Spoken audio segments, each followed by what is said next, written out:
Good morning student. मैं आपका रोशन एक बार फिर से आपके बीच उपस्थित हूँ। देखिए, इधर वीडियो बनाने में कुछ समय लग गया, बीच हो गया, 3-4 दिन हो गया, क्योंकि हमारी तबीयत कुछ गड़बड़ चल रही थी। देखिए, 10th क्लास में हम लोग चौथा चैप्टर ऑलरेडी पढ़ चुके हैं। चौथा पूरा कंप्लीट करने के बाद हम लोग 5वें चैप्टर में आए हैं। 5वां चैप्टर का नाम है समांतर श्रेणी, जिसे हम लोग शॉर्टकट में अंग्रेजी में कहते हैं अर्थमेटिक प्रोग्रेशन, और इसको शॉर्टकट में क्या कहा जाता है, एपी। एपी के नाम से मशहूर है, अर्थमेटिक प्रोग्रेशन। अब देखिए, ये आपको 7 मार्क्स का क्वेश्चन आता है बोर्ड एग्जाम में। पहला वीडियो आपका बनाया जा रहा है। तो इस चैप्टर में दिक्कत क्या है, इसको थोड़ा बेसिक से लेकर के हम लोग को चलना पड़ेगा, धीरे धीरे इसमें सीखना होगा, क्योंकि एकदम फुल्ली डिफरेंट है। ये एक ऐसा चैप्टर है जिसको आप लोग पहला बार देख रहे हैं। इससे पहले आप लोग को किसी क्लास में इससे कोई वेट और कोई मुलाकात नहीं हुई है। तो देखिए, अर्थमेटिक प्रोग्रेशन को समझने से पहले हम लोग को यह डिसाइड करना होगा कि प्रोग्रेशन क्या होता है, श्रेणी क्या होती है। तब श्रेणी के बाद समझना पड़ेगा कि समांतर श्रेणी क्या है। तो ध्यान देना होगा, कहा जाता है संख्याओं का ऐसा सजावट, संख्याओं का ऐसा सजावट जो निश्चित नियम का पालन करता है, उसे क्या कहते हैं हम लोग, श्रेणी कहते हैं। निश्चित नियम का, जैसे मान लीजिए कि हम संख्या को इस तरह से सजा दिए, 8, 12, 20, 30, 50 डॉट। अब जरा देखिए, यहां पर समझिएगा, पैटर्न को जरा समझिए। 8 के बाद 12, 4 बढ़ रहा है। 12 के बाद 20, 8 बढ़ रहा है। 20 के बाद 30, 10 बढ़ रहा है। 30 के बाद 50, 20 बढ़ रहा है। तो यहां पर कोई निश्चित नियम नहीं है कि कितना बढ़ रहा है, कितना घट रहा है, ऐसा कोई नियम नहीं है। तो अगर किसी संख्याओं की सजावट में कोई विशेष नियम, कोई विशेष पैटर्न नहीं होगा, तो उसको हम लोग श्रेणी नहीं कहते।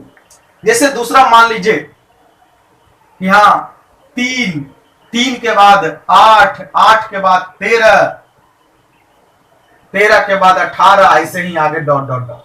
तो अगर इसको हम लोग देखेंगे तो एक निश्चित नियम है कि 3 के बाद 8 आया यानी 5 बढ़ा, 8 के बाद 13 आया तो भी 5 बढ़ा, 13 के बाद 18 आया तो भी 5 बढ़ा। तो ये जो देख रहे हैं, ये जो सजावट है, ये निश्चित नियम का पालन कर रहा है। और जब निश्चित नियम का पालन करता है तो उसको हम लोग क्या कहते हैं, श्रेणी कहते हैं। यानी संख्याओं का ऐसा सजावट जो निश्चित नियम का पालन करता है, उसे हम लोग क्या कहते हैं, श्रेणी कहते हैं। कोई दिक्कत? चलिए, अब बात आ गया, श्रेणी आ गया, तो श्रेणी के बाद हम लोग समझते हैं कि समानांतर श्रेणी क्या होती है। तो याद रखिए, संख्याओं की वैसी श्रेणी, वैसी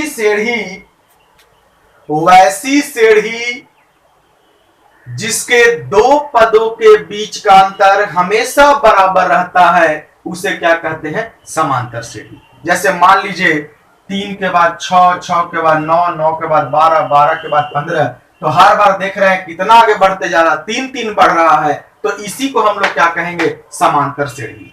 कोई दिक्कत? अब देखिए, एक और चीज मैं आपको समझाता हूं। जैसे अगर कहीं लिखा हुआ रहेगा 3, 6, 12, 24, 48, इसमें आप नियम देखिए, हर बार 2 गुना हो रहा है, 3 दूनी 6, 6 दूनी 12, 12 दूनी 24, 24 दूनी 48। तो इसको हम लोग श्रेणी कहेंगे, लेकिन इसको समानांतर श्रेणी नहीं कहेंगे। श्रेणी है लेकिन समांतर श्रेणी नहीं है, क्योंकि समांतर श्रेणी का नियम है कि आगे जो बढ़ता चाहिए अंक, दो पदों के बीच का अंतर हमेशा बराबर होना चाहिए। जैसे 3 के बाद 9 आ रहा है, 6 आ रहा है, 6 के बाद 9, हमेशा 3-3 बढ़ रहा है। लेकिन क्या इसमें ऐसा है, बीच के? चलिए, अब हम लोग एक एक करके डिफिनेशन देख लेते हैं, परिभाषा देख लेंगे कि इसका क्या होता है। तो सबसे पहले आप लोग श्रेणी लिख करके डैश लगाइए और लिखिए, संख्याओं की ऐसी सजावट, संख्याओं की ऐसी सजावट जो निश्चित नियम का पालन करे, जो निश्चित नियम का पालन करे, उसे श्रेणी कहते हैं। संख्याओं की ऐसी सजावट जो निश्चित नियम का पालन करे, उसे श्रेणी कहते हैं। जैसे में लिख लीजिए 3, 6, 9, 12, 15 डॉट डॉट डॉट, और भी लिख लीजिएगा 4, 8, 16, 32 64 डॉट डॉट डॉट ETC।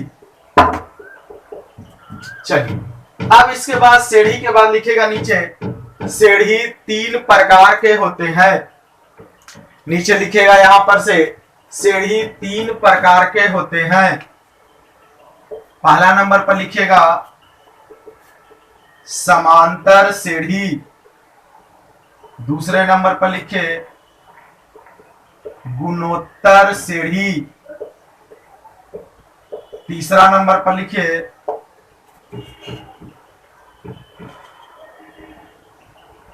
हरात्मक सीढ़ी। चलिए देखिए यहां पर ये जो दो अलग अलग टाइप है, ये हम लोग को 10th में नहीं पढ़ना, इसका स्टडी हम लोग करेंगे 11th क्लास में। हम लोग को यहाँ पर सिर्फ क्या पढ़ना है, समांतर सीढ़ी, इसके अलावा और कुछ नहीं पढ़ना है। चलिए हो गया। तो अब पहला लिख करके समांतर सीढ़ी लिख करके डैश लगाइए और लिखिए वैसा सीढ़ी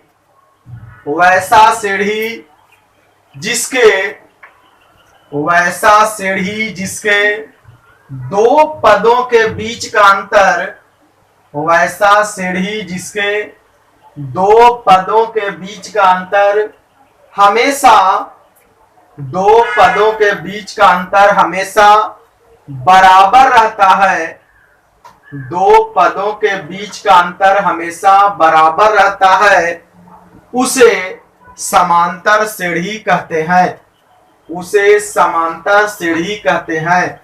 जैसे लिखिए 5 10 15 20 25 30 डॉट डॉट डॉट। यहां पर देख रहे हैं 5 पहले बार में आ रहा है तो इसको प्रथम पद बोलेंगे, और पद को अंग्रेजी में लिखते हैं टर्म, और टर्म का पहला अक्षर कुछ है टी, इसलिए इसको बोला जाएगा T1। ये दूसरा नंबर पर है T2, तीसरा नंबर पर T3, चौथा नंबर पर T4 माने चौथा पद, पांचवा नंबर पर है तो T5, छठा नंबर पर है तो T6। इस तरह से हमारा पद होता है। चलिए एग्जाम्पल में लिख लीजिए, एक और एग्जाम्पल लिख सकते हैं 7 14 21 28 डॉट डॉट डॉट। ये सब आपका समानांतर सीढ़ी में आएगा।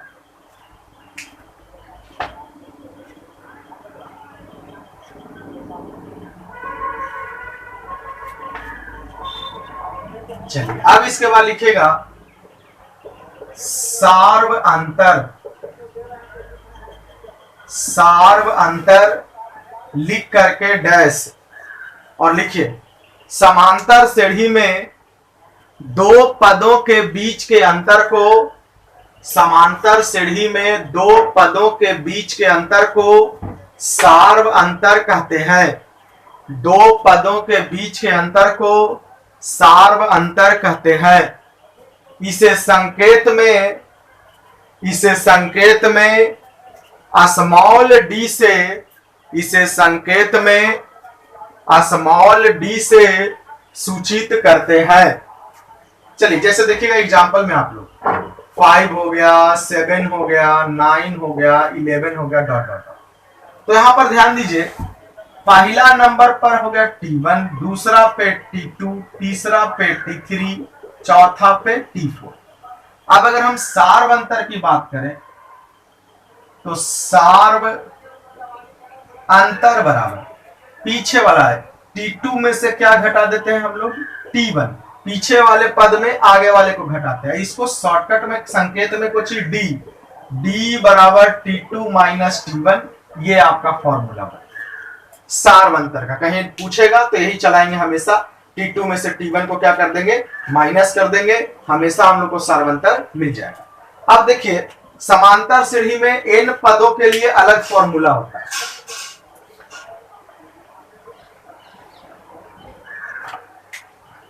लिखेगा AP का, चूंकि इसको शॉर्टकट में भी बोलते हैं, AP का एनवा पद। अब सबसे पहले समझना होता है कि एनवा पद क्या है। जैसे आपको क्वेश्चन में दे देगा कि 5 11 17 डॉट डॉट डॉट का 20वां पद बताएं, तो ये जो 20वां पद हुआ ना, इसी को हम लोग बोलते हैं एनवा पद। चूंकि यहां तो 20 लिखा हुआ है तो n बराबर 20 हो जाएगा, लेकिन हम लोग को फिक्स नहीं रहेगा, किसी क्वेश्चन में 20 रहेगा, किसी में 30 रहेगा, किसी में 15 रहेगा, किसी में 18 रहेगा। तो यहाँ 20 न लिख करके हम लोग क्या सोच लेते हैं यहाँ पर कि n है, और वही n निकाल लेते हैं। यहाँ पर अगर मान लीजिए 20 है तो n बराबर 20 लिख देंगे, किसी प्रश्न में यहाँ 15 आएगा तो n बराबर 15 हो जाएगा। तो एपी का n में पद निकालने का आपका सूत्र है, फॉर्मूला है। देखिए कैसे होता है, फॉर्मूला होता है Tn बराबर a plus n minus 1 into D, यही आपका फॉर्मूला है। Tn बराबर a plus n minus 1 into D. अब यहां देख लीजिए, a का मतलब होता है प्रथम पद, प्रथम पद को एक और नाम से जानते हैं जिसका नाम कुछ होता है T1, और n का मतलब होता है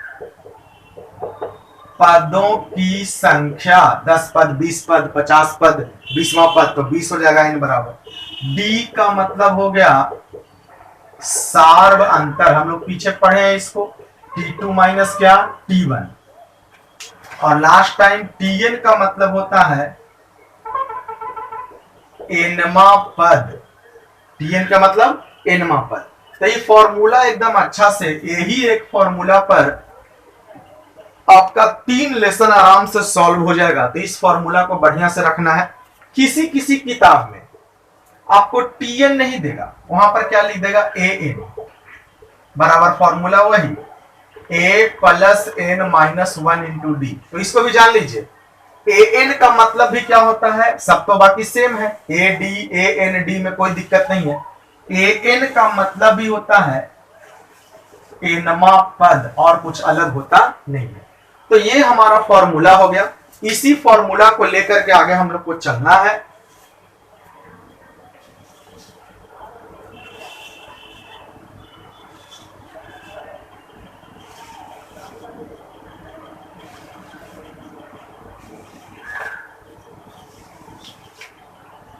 अब इसके बाद लिखिए, सीढ़ी भी दो हिस्सा में बटा है, परिमित सीढ़ी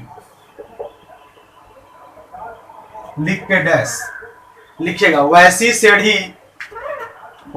सीढ़ी जिसके पदों की संख्या को, वैसी सीढ़ी जिसके पदों की संख्या को हम गिन सकते हो, वैसी सीढ़ी जिसके पदों की संख्या को हम गिन सकते हो, उसे परिमित सीढ़ी कहते हैं। जैसे देख लीजिए, 3, 5, 7, 9, 11 डॉट डॉट डॉट लिखल रहेगा 20 पदों तक। तो एक मतलब क्या हुआ कि 3 से शुरू हुआ है, लेकिन ये 3 के बाद 5 यानी दो बढ़ के तक लिखाएंगे, 20 पद तक चलेगा, यानी 20 पद तक इसको हम लोग दोहराते चलेंगे।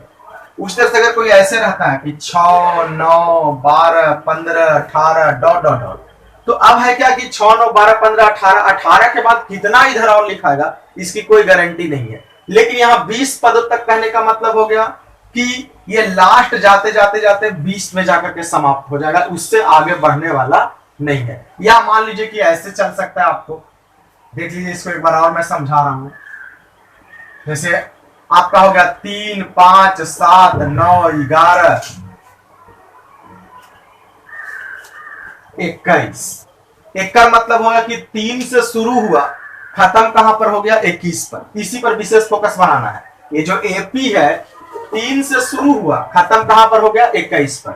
उसी तरह से अगर मान लीजिए ऐसे रहेगा कि 5, 10, 15, 20 डॉट डॉट डॉट 50, तो 5 से शुरू होगा, खत्म कहां हो जाएगा 50 पर। तो हमको पता हो गया कि हाँ के गो पद होगा टोटल। लेकिन अगर मान लिया जाए कि ऐसे रहेगा कि 5, 10, 15, 20 डॉट डॉट डॉट, अब हमको पता नहीं चल रहा कि कहां पर समाप्त होगा। ये कहां पर समाप्त हुआ 50 पर, ये कहां समाप्त हुआ 21 पर, लेकिन ये कहां समाप्त होगा आई डोंट नो, हम लोग को कोई पता नहीं है। तो ई हो गया आपका अपरिमित, ये दोनों क्या हो गया आपका परिमित हो गया। यही परिमित और अपरिमित है। तो चलिए ये दोनों एग्जाम्पल में लिख लीजिए, पहला, दूसरा, तीसरा बाद में लिखिएगा, और अपरिमित सीढ़ी लिख के डैश लगाइए। अपरिमित सीढ़ी लिख के डैश और लिखिए, वैसी सीढ़ी जिसमें पदों की संख्या निश्चित ना हो, वैसी सीढ़ी जिसमें पदों की संख्या निश्चित ना हो उसे अपरिमित सीढ़ी कहते हैं, उसे अपरिमित सीढ़ी कहते हैं। एग्जाम्पल में नीचे लिख दीजिए 5, 10, 15, 20 डॉट डॉट डॉट और लिख सकते हैं 10, 20, 20, 30, 40 डॉट डॉट डॉट, ये सब आपका अपरिमित में आ गया। चलिए अब हम लोग आते हैं कि एपी में पद को कैसे निकालते हैं, कैसे हम लोग पद को ज्ञात करेंगे। अब मैथ की ओर हम लोग धीरे धीरे आ रहे हैं। इसके लिए फॉर्मूला को एक बार फिर से हम लोग देख लेते हैं। फॉर्मूला तो वही रहेगा, Tn बराबर a प्लस, Tn का ही दूसरा नाम क्या होता है, an, a plus n minus 1 into D. अब आपका Tn का मतलब क्या हो गया, पीछे ही पढ़ाए हैं, nवां पद। a का मतलब क्या होता है, प्रथम पद। n का मतलब क्या हो गया,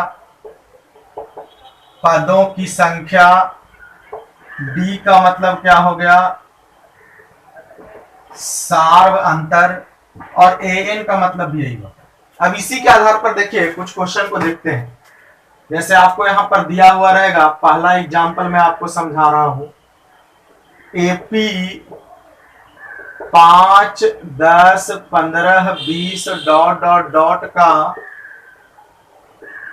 20वां पद ज्ञात करें, यही क्वेश्चन है। तो सबसे पहले इसमें ये सब चीज फाइंड होना चाहिए, तीन चीज। ए एन डी अगर आपके पास है आप टीएन निकाल सकते हैं। तो जरा पकड़िएगा, पहला पद कौन है, 5, तो लिख देंगे आराम से कि a बराबर 5। d का मतलब होता है t2 माइनस t1, घटाइए t2 कितना है 10, t1 कितना 5, घटेगा तो कितना आएगा 5, तो d भी आ गया 5। और n कितना है, केमा पद कह रहा 20वां पद, तो n बराबर 20। फार्मूला लगा देंगे, tn बराबर a plus n minus 1 into D. तो a के जगह पर कितना 5, n के जगह पर कितना 20 और d के भी जगह पर कितना 5। तो अब देखिए 20वां पद निकाल रहे हैं तो n के जगह पर भी 20 कर देंगे, तो 5 प्लस 20 में से गया 19 गुने 5, यानी 5 प्लस 19 पचे 95, जोड़ना पर कितना 100, यानी 20वां पद कितना आ गया 100 आ गया हमारा। चलिए एक क्वेश्चन को और मैं आपको समझाता हूं।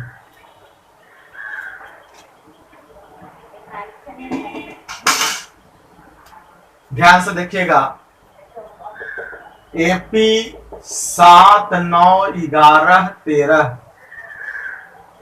डॉट डॉट डॉट का 10वां पद ज्ञात करें। सबसे पहले क्या करेंगे, a निकालेंगे। पहला पद कितना है 7, यानी a बराबर कितना 7। अब d निकालेंगे, दूसरा में से पहला घटा देते हैं, तो 9 में से 7 जाएगा, या इसे सोचिए सीधे 7 के बाद 9 तो कितना बढ़ रहा है 2, तो d बराबर क्या 2। फिर n बराबर कितना हो गया 10। अब tn का formula a plus n minus 1 into D. बोलिए a के जगह पर कितना 7, n के जगह पर कितना 10, d के जगह पर कितना 2, तो 7 प्लस 10 में से गया था 9 गुने 2, 7 प्लस 9 दूनी 18, तो 18 7 कितना 25, ये आपका आंसर। तो इस तरह से हमने इस प्रश्न में केमा पद निकाल लिया 10वां पद, तो t10 लिख देंगे। अब इसी टाइप का कुछ क्वेश्चन आपको दिया जा रहा है, उसको फाइंड कर लेना है पहले, तब फिर आगे लेसन में धीरे धीरे हम लोग आए।